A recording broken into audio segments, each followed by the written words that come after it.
ಬಿಡದಿಯಲ್ಲಿ ಟೌನ್ಶಿಪ್ಗೆ ಭೂಮಿ ನೀಡೋ ವಿಚಾರಕ್ಕಿಂತ ರಾಜಕೀಯ ಕದನಾನೇ ಜೋರಾಗಿದೆ. ಟೌನ್ಶಿಪ್ ವಿಷಯಕ್ಕೆ ಜಟಾಪಟಿಗಿಳಿದಿರೋ ಕಾಂಗ್ರೆಸ್ ಹಾಗೂ ಜೆಡಿಎಸ್ ಮಧ್ಯೆ ಪೋಸ್ಟರ್ ವಾರ್ ಈಗ ಶುರುವಾಗಿದೆ. ಇದರ ಮಧ್ಯೆ ಅಖಾಡಕ್ಕೆ ಇಳಿದಿರೋ ಕಮಲ ನಾಯಕರು ಬಿಡದಿಯಲ್ಲಿ ರೌಂಡ್ಸ್ ಹಾಕಿದ್ದಾರೆ.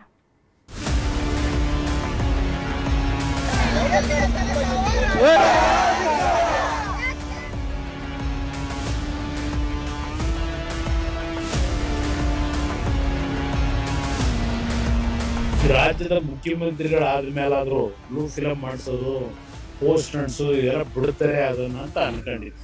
ಆ ಕೈಯಲ್ಲಿ ಇನ್ನೂ ಹೋಗಿಲ್ಲ. ಮಾಡುವ ಮನುಷ್ಯ ಮೂರೇ ದಿವಸ ಡಿ.ಕೆ. ಶಿವಕುಮಾರ್ ಇರೋದು ಇನ್ನು 1.5 ವರ್ಷ. ಆವತ್ತು ಬಿಜೆಪಿ ಶಾಸಕರು ಮುಖಂಡರು ಕಾಂಗ್ರೆಸ್ ಪಕ್ಷದ ಶಾಸಕರಲ್ಲ. ಕಾಂಗ್ರೆಸ್ ಶಾಸಕರಿಗೆ ದಬ್ಬಾಳಿಕೆ ಗುಂಡಾಗರ್ದಿ ಮಾಡೋದಕ್ಕೆ ನಮ್ಮ ಹತ್ರ ನೀವು ಗುಂಡಾಗರ್ದಿ ಮಾಡೋದಕ್ಕೆ ಬರಬೇಡಿ.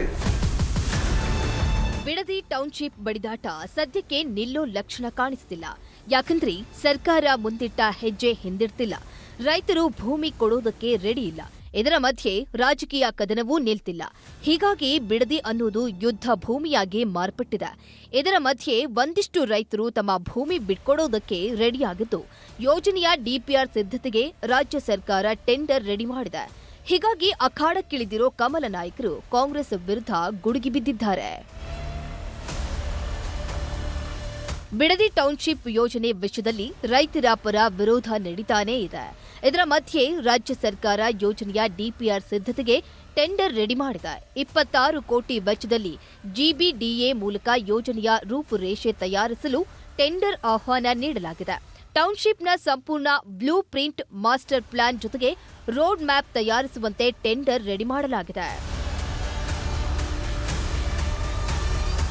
ಈ ಎಲ್ಲ ಬೆಳವಣಿಗೆ ಮಧ್ಯೆ ಕಮಲ ನಾಯಕರು ಇವತ್ತು ಬಿಡದಿಗೆ ಬಂದಿಳಿದಿದ್ರು.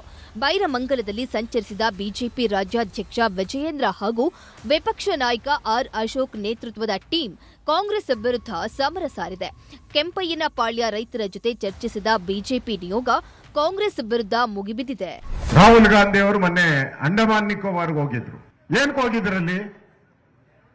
ಅಲ್ಲಿ ಪೋರ್ಟ್ ಮಾಡ್ತಾ ಇದ್ದಾರೆ.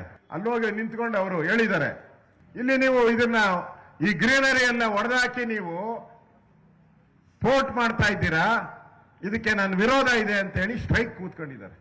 ಯಾರು? ರಾಹುಲ್ ಗಾಂಧಿ ಅವರು. ಬಾಪ ಇಲ್ಲಿನೂ ಸ್ವಲ್ಪ ನೋಡು, ಇಲ್ಲಿ ಗ್ರೀನರಿ ಇದೆಯೋ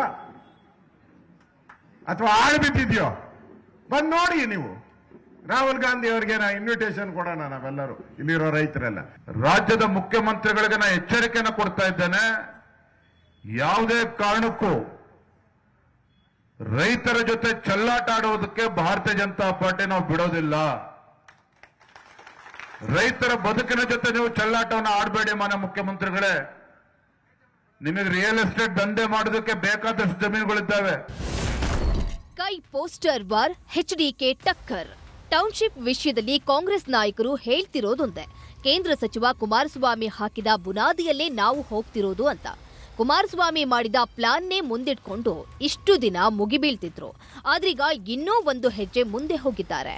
ಕುಮಾರಸ್ವಾಮಿ ಪತ್ನಿ ಅನಿತಾ ಕುಮಾರಸ್ವಾಮಿ ಬೇನಾಮಿ ಹೆಸರಲ್ಲಿ ಜಮೀನು ಖರೀದಿಸಿದ್ದಾರೆ ಅಂತ ಪೋಸ್ಟ್ ಹಾಕಿದ್ದಾರೆ. ಇದು ದಳಪತಿಗಳನ್ನ ಕೆರಳಿ ಕೆಂಡವಾಗಿಸಿದೆ. 46 ಎಕರೆ ಭೂಮಿಯನ್ನ ಅನಿತಾ ಅವರು ಕಷ್ಟಪಟ್ಟು ಖರೀದಿಸಿತು. ಇವರಿಗೆ ಪೋಸ್ಟರ್ ಕಾಯಿಲೆ ಇನ್ನೂ ಹೋಗಿಲ್ವಾ ಅಂತ ಕುಮಾರಸ್ವಾಮಿ ಗುಡುಗಿದ್ದಾರೆ. ಈಗ ತಪ್ಪಿಲ್ಗಬೇಡಿ ಬ್ರದರ್, ನಾನು ಈ ರಾಜ್ಯದ ಮುಖ್ಯಮಂತ್ರಿಗಳಾದ ಮೇಲಾದ್ರೂ ಇದೆಂತ ಬ್ಲೂ ಫಿಲಂ ಮಾಡಿಸೋದು, ಪೋಸ್ಟ್ ಅಂಟಿಸೋದು ಇದೆಲ್ಲ ಬಿಡುತ್ತಾರೆ ಅದನ್ನ ಅಂತ ಅನ್ಕೊಂಡಿದ್ದೆ. ಆ ಕೈಯಲ್ಲಿ ಇನ್ನೂ ಹೋಗಿಲ್ಲ. ಅದೆಲ್ಲ ಪೋಸ್ಟ್ ಅಂಟಿಸ್ಬಿಟ್ಟು ಪ್ರಚಾರ ಮಾಡೋ ಅಂತದ.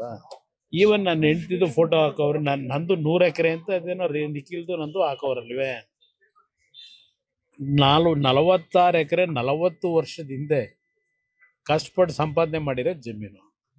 ಅದು ಬಿಟ್ಟು ನನ್ನ ಹೆಸರಲ್ಲಿ ಇನ್ಯಾವ ಜಮೀನಿದೆ? 100 ಎಕರೆ ಅಂತ ಹಾಕೊಂಡವ್ರಲ್ಲ ಪೋಸ್ಟ್ರಲ್ಲಿ. ಇನ್ನ ಅನಿತಾ ಮೇಡಮ್ ಅವ್ರದ್ದು 36-37 ಎಕರೆ ತಗೊಂಡವ್ರೆ, ಖರೀದಿ ಮಾಡಿರೋದು. ಒಟ್ನಲ್ಲಿ ಬಿಡದಿ ಕದನ ದಿನೇ ದಿನೇ ಜೋರಾಗ್ತಿದ್ದು ಎಲ್ಲಿಗೆ ಬಂದು ನಿಲ್ಲುತ್ತೋ ಕಾದು ನೋಡ್ಬೇಕು. ಶರಣು ಹಂಪಿ, ನ್ಯೂಸ್ 18.